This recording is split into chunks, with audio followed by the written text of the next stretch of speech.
You're listening to The Conversation Weekly from The Conversation. Today, why do some people decide to censor themselves, to keep quiet or change their course of action, even if they're not ordered to do so? I'm Gemma Ware, and this is The Conversation Weekly, the world explained by experts. I'm joined to start this episode by Beth Daly, Executive Editor of The Conversation in the US. Beth, welcome. It's great to have you finally on the show. Thanks, Gemma, so much. I'm such a fan. So, Beth, the idea for this episode came from some conversations that you've been having over the past few months in the US. And we should say that you're having those in relation to the fact that the conversation gets support from universities in the way that we carry out our work. So tell me what's been happening and what these conversations, how they've gone. Yeah, I mean, all our stories are written by academics in universities. So I have lots of conversations with university leaders and scholars themselves. So soon after the new federal government was established, I started noticing something, started having more and more conversations with university leadership over something that was really interesting. A couple of universities, without any prompting from a bill, because there are bills going around in many states mandating that universities scrub the words diversity, equity, and inclusion from their websites, called DEI here. But some universities were doing it without any bills. Some private universities were getting rid of those words. Some cases, even getting rid of a word climate change. Not everywhere, but in some places. And this was really interesting. If you didn't have to do that, why would you do it? And they did it as a form of self-preservation, I was told. I've had, again, lots of conversations, and university leadership at places I've talked to who've done this, and not every university has done this at all, and some have actually came out swinging and saying, we will not do this. But those that did, they said they did it to maintain their mission. And what I mean is some of them are funded by the federal government for research grants, etc. And they made the preemptive decision to take it off their website. And again, this is still a minority, I'd say, of universities, because they felt that their funding could be at risk and therefore they couldn't carry out the mission of their university if they didn't do that. I'm not judging if that was the right decision or the wrong decision, but that is what I was told, and that is what happened. So you just termed that self-preservation. Some might call it self-censorship in some ways. And it's got you thinking about how that works, hasn't it? What questions did it raise for you? Yeah, that's a great question. I mean, let me say this has never come up before in my almost 7 years here at The Conversation. But shortly after the new administration was established, we started getting calls at The Conversation from scholars who'd written for us. Hey, can you take that story down? I don't want my name attached to that anymore. Hey, can you remove this paragraph from a story? Can you remove where I get funding from in our disclosure? All our stories have disclosure statements that say, I received money from the National Science Foundation or whoever. And at first it was perplexing, but there were so many of them that it became a clear trend that researchers were fearful that they might be targeted in a way where they would lose funding, their job, their livelihood, and their life's work. We said, no, we don't do that. We're an independent news outlet, so we don't take down stories. We don't alter stories unless they're wrong. But it was a really interesting trend. And other scholars would be close to finishing a story on things like immigration, abortion care, etc., and then say, I don't think it's the right time to publish it. Let's not do it. And again, they did it out of self-preservation, but what they did was censor themselves in a way that they felt, and I've talked to many of them, they needed to carry on their work. They're passionate about their work, but they felt they couldn't do it if they were targeted anymore. So they decided not to push the envelope. Mm-hmm. Now, I will say, I'm speaking about a minority of scholars and a minority of universities. And I want to stress that because that's really important. And a couple of universities I talked to are not even supporting partners of the conversation. But it got me really thinking about what is the line of self-censorship, and at what point do you lose the meaning of your work if you're so unwilling to talk about it publicly. And some scholars I've talked to feel really torn up about it.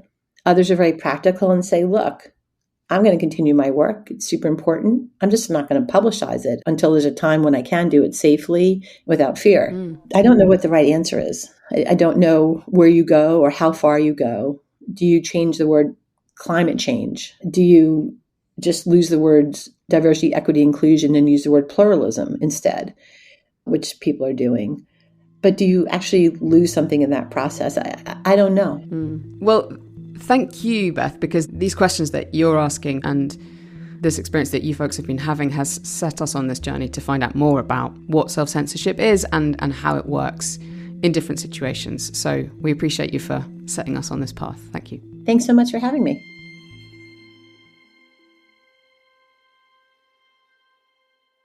Thanks to Beth, we set about trying to find an expert in this concept of self-censorship. And as we looked, we kept coming back to one researcher, Daniel Bartal. Danny, as he likes to be called, is an emeritus professor of social political psychology at Tel Aviv University in Israel, and he's written extensively on self-censorship. His most recent book is called Sinking into the Honey Trap, the case of the Israeli-Palestinian conflict. And in it, he argues that the Israeli government uses a variety of tactics, including censorship and self-censorship, to prolong the conflict with the Palestinians. Now, Danny's views on the questions of self-censorship are deeply influenced by who he is and the society he lives in, Israel.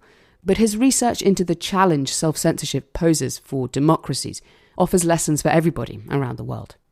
Danny became interested in the question of self-censorship after serving as an officer in the Israeli army. Living in Israel, every man and woman have a mandatory service.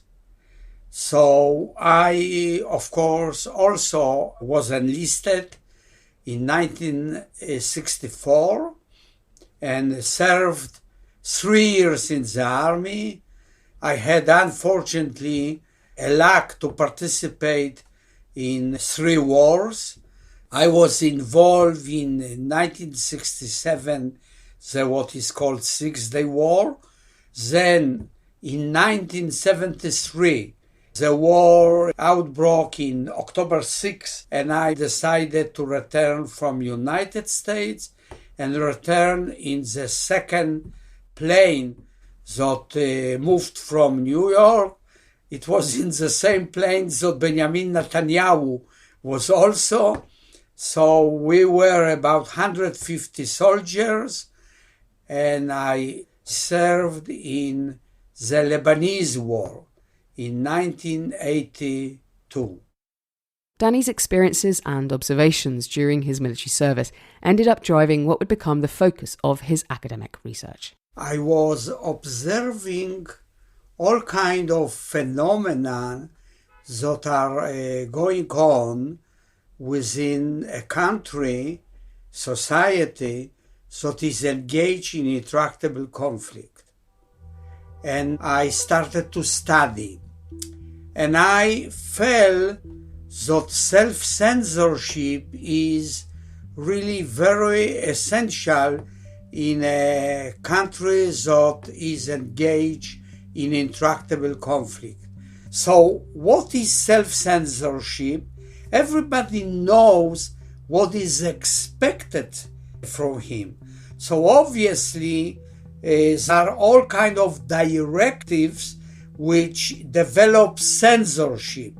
In the army, maybe in school, teachers are told what they should do and say, but self-censorship is going beyond this. So nobody tells you that you must say A or B or C, but you feel obligation by yourself to say certain things that go without any order from above. He points to coverage by parts of the Israeli press on the current situation in Gaza as an example of self-censorship.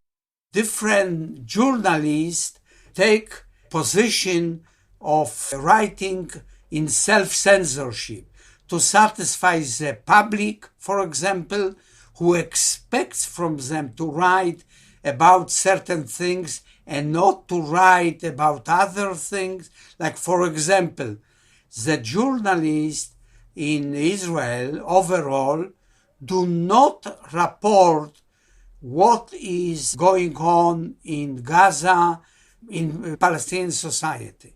So they don't talk about the number of killed children, women, the flattening of Gaza, etc.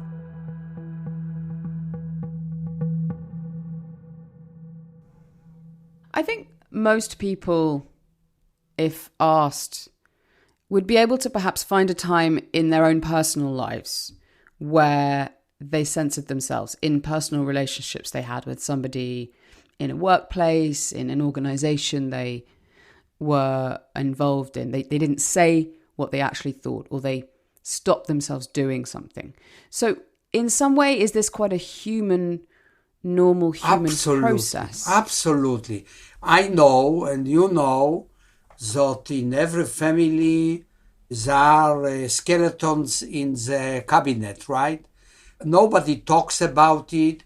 Maybe it was decided that we will not talk about it, but it's by free willingness, you don't talk about it. So you are right, it's a human phenomena, widely spread. In organization, obviously, you don't say what you think about the boss, and you censor yourself, and you will compliment him, how nicely he works. Then you go aside, and with the colleague you say he is evil or incapable of doing things. It's true. So it's a very human phenomenon, but I believe that in political arena, it's also widely practiced, and when the society is involved in conflict, it even increases very much. Where does our impulse to self-censor come from? Is it a learned phenomena or is it innate? No, it's not innate.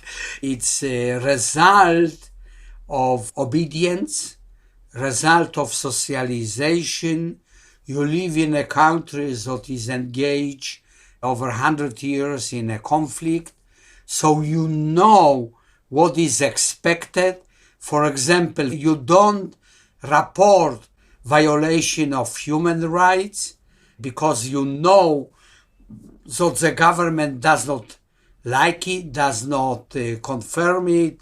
So you go beyond what is said formally, because there are a lot of orders formally. So journalists, teachers, army officers, obviously, or soldiers, try to, I would say, guess what is allowed, what is not allowed, and they follow and are obedient in their behavior. Danny argues that in places living in conflict, people must be first taught to love the state before they are obedient to it. I began with a concept of patriotism, which was very important, because without developing a patriotism, you can't carry a conflict, because you need people that will be ready to fight, to be mobilized, to kill and be killed. And so it begins already in the kindergarten even, that children and adolescents have to be reared up with a theme of patriotism. Patriotism is one that persuades the youngsters of the importance of the conflict, which the ethos of conflict covers themes like justness of the conflict, the threats that appear in such a situation, self-glorification, dehumanization of the rival, a sense of being victim of the conflict. How translatable is what you've discovered in your research about Israel and intractable conflicts to other situations? So, for example, what about self-censorship in authoritarian regimes? Yes. Say, for example, Iran or Russia. Are there similarities in the self-censorship that you see in Israel to those politically restricted situations? When you have intractable conflict, you have to develop authoritarianism. So intractable conflict and authoritarianism go together because you have to find an alternative narrative that tells about, let's say, possibility of peace, about possibility of compromises. So you see that Turkey, India, Rwanda, Sri Lanka, Morocco, Russia, all of them practice really authoritarianism and is part of the regime to cover not only control of narratives related to conflict, but also narratives related to nature of the regime. The same goes in Hungary. You need an enemy, and you find an enemy. You know, Trump is a good example. China is an enemy. Europe is to some extent enemy. In the 2010s, Danny assembled a team of researchers from different disciplines to examine how self-censorship plays out across different sectors of a society, from politics to education to journalism. Danny became one of the editors of the 2017 book that resulted from that research collaboration. He and his team found three main motivations for why people censor themselves. So, one is easy, is to defend your in-group. So you don't want that the in-group will appear in negative light. In-group, in a psychology sense, is people, the group that your group, the group you're part of. So Israelis. So Israelis, you don't want young Israelis will know that Israel performed a massacre of Palestinians in 1948. You don't want that they will know about it because it may affect their motivation to be mobilized to the army. You will have a feeling of guilt, etc. And this is true. People who especially know about atrocities that Israeli perform also in this war feel shame, guilt, or have to use defense mechanisms like denial, repression, etc. So this is one mechanism that works often. The second motivation for self-censorship that Danny and his colleagues found is fear. That people who are above you in terms of hierarchy will condemn you. The third motivation to self-censor is to win rewards for doing so. So you may be complimented by the boss who says, "Oh, it's very nice that you did not write about this atrocity. The youngsters don't deserve it," whatever.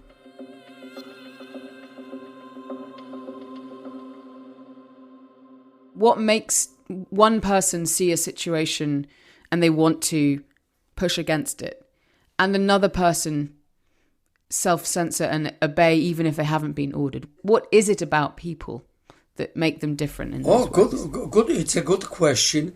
although I cannot generalize, I would say that this is family socialization. If family is autocratic, there will be more tendency of self-censorship. But if, I can speak about my mother, that was very open-minded, and she taught me asking questions. Why did you decide this? What is the basis for this thinking?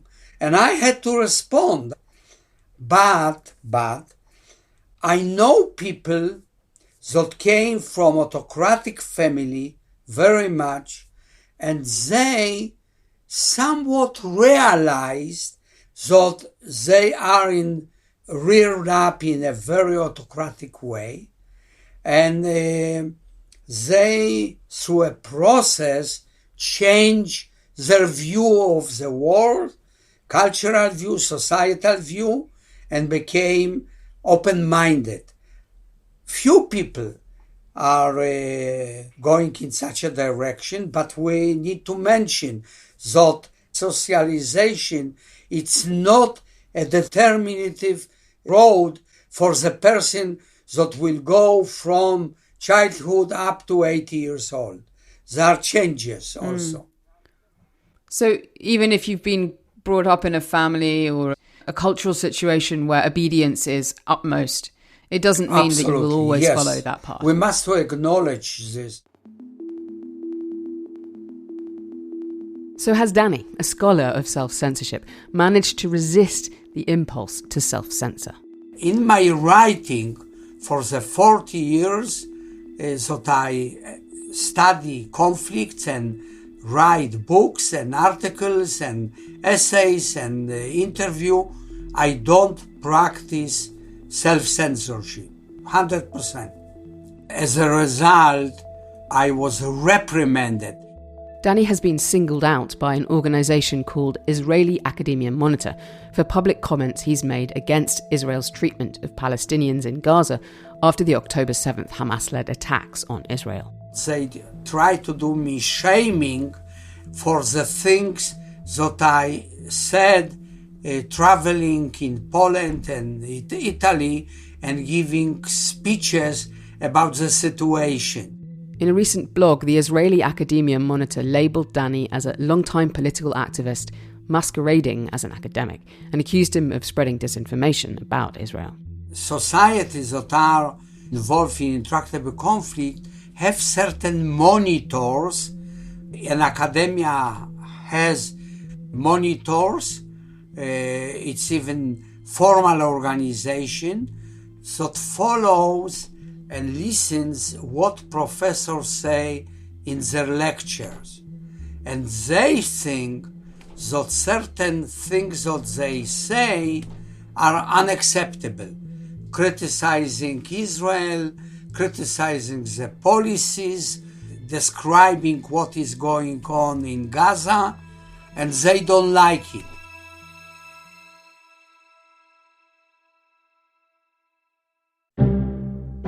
Every week, Michelle Grattan offers you a ringside seat to the latest in Australian politics with interviews and insights from political insiders. On the Conversations Politics with Michelle Grattan podcast, we cut through the spin and get to the substance with independent analysis of the issues that really matter. Stay informed, search and follow Politics with Michelle Grattan wherever you get your podcasts. So right now in the United States, many universities have made the decision to cancel diversity, equity and inclusion language from their websites. They're doing it in order to continue receiving federal funding and carrying on with their work. And the president of one American university told one of my colleagues, one of our editors, that I can censor as long as it allows me to fulfill my mission. Do you think that self-censorship can morally occur to achieve a bigger mission, an overarching mission? Is it moral to do self-censorship in that situation? No, I don't think that it's moral. But this is human. Again, universities want to get grants. Universities are afraid of donors. Universities are afraid even of students.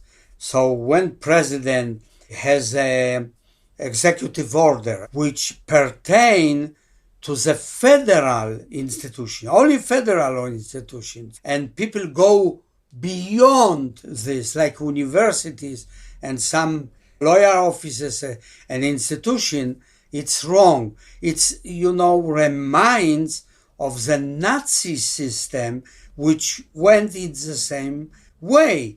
That people went beyond what was ordered and started to close the society.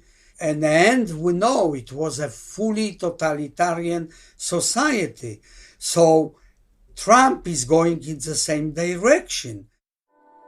In response, some universities and businesses are scrubbing websites and policies in anticipatory obedience of Trump's orders.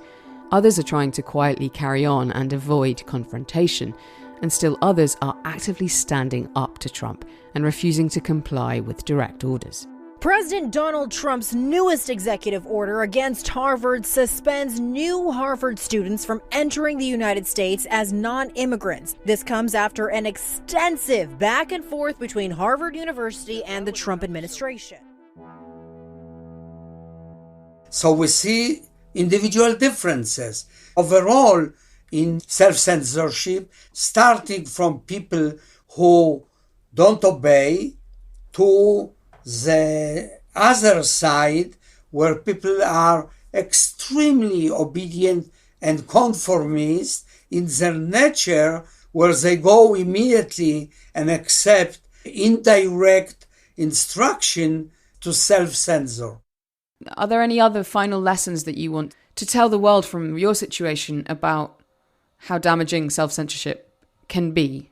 There is one problem that bothers me very much. And this is the story of how moral world is managing itself. Because on the one hand, we really progress. There is no formal slavery, women can vote.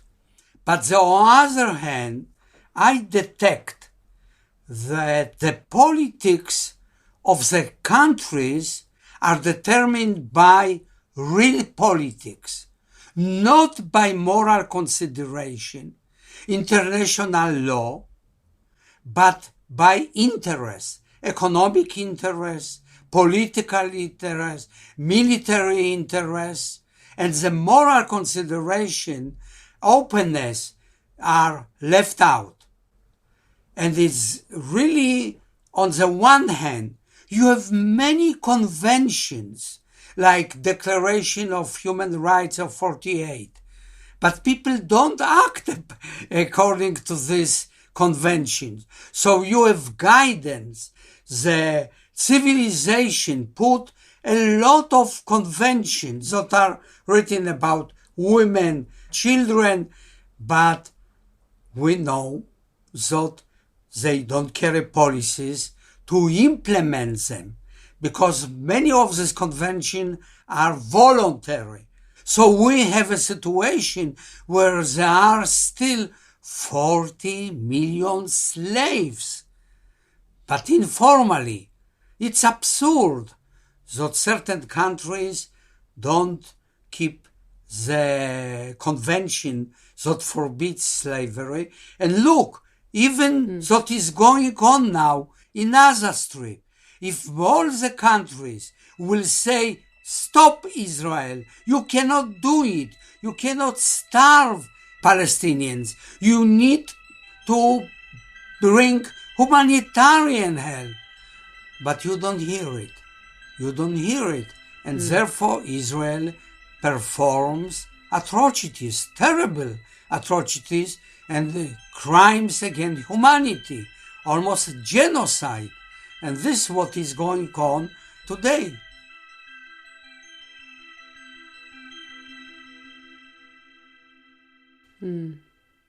Well, Danny, thank you so much for your time and sharing your insights and helping us understand self-censorship in ourselves as well. So thank you. Thank you. Thank you that you are interested.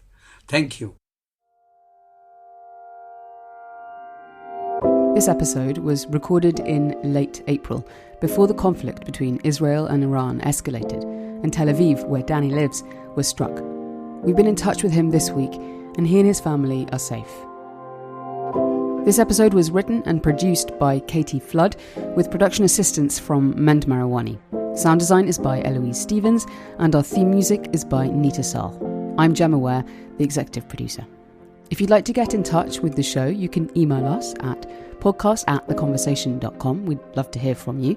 You can also sign up for The Conversation's free daily newsletter by clicking on the link in our show notes. The Conversation is a non-profit news outlet dedicated to sharing the work of academic experts with a wider audience to help you make better decisions.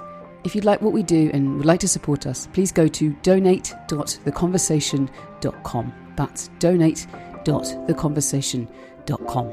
And please do go and rate and review the podcast wherever you follow us.